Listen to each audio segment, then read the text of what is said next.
In the nation's capital, voters are heading to the polls for a crucial local election.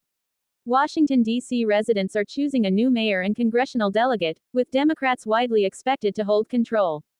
But this election is happening under a heavy political shadow. Tensions between the city and the Trump administration continue to escalate, especially over issues tied to local authority, federal oversight, and even historic landmarks that define America's identity.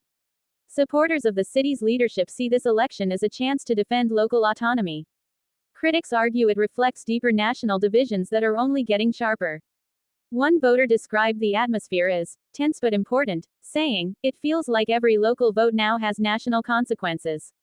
United States 4th of July drama and national symbols.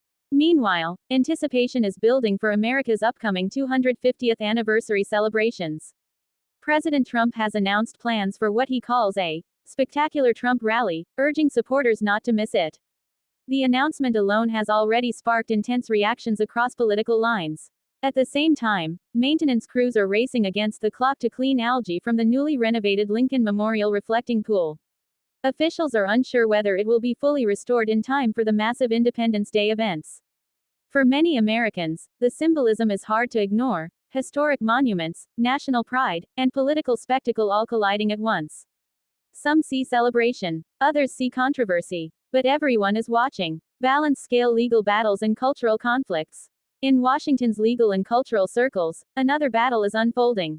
A federal judge recently ordered Trump's name removed from the exterior of the Kennedy Center, sparking a wave of reactions. Tarps now cover parts of the iconic building as the dispute continues. In a separate case, preservation groups have filed a federal lawsuit to block the proposed National Garden of American Heroes, a project backed by Trump that aims to honor major historical figures. Supporters call it patriotic and overdue. Opponents say it raises questions about historical interpretation and political influence over national memory. One cultural advocate said, "This is about who gets to define America's story." Globe World Cup shocks. Underdogs steal the spotlight. While political battles unfold at home, the world of sports delivered its own surprises. At the World Cup, Monday turned into a nightmare for favorites and a dream for underdogs.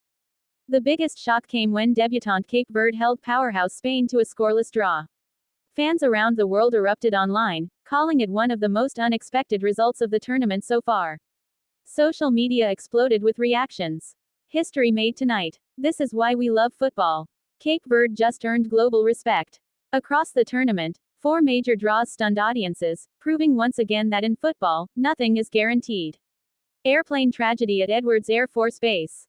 In a heartbreaking development, a B-52 bomber crashed shortly after takeoff during a routine test mission at Edwards Air Force Base in California. All 8 people on board were killed, including Boeing employees, contractors, and military personnel. Authorities confirmed the aircraft burst into flames upon impact. Families of the victims are now grieving, while investigations are underway to determine what went wrong. Officials described the incident as devastating and deeply tragic, emphasizing the risks involved even in routine operations. Classical building political investigations and personal controversy. In California, Governor Gavin Newsom has made explosive claims that the Department of Justice is investigating him and his wife. Newsom accused the Trump-era Justice Department of abusing the grand jury process, calling the situation politically motivated. The DOJ has not commented publicly.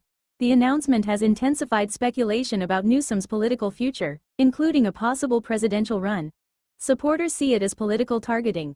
Critics say it reflects ongoing tensions between state and federal power.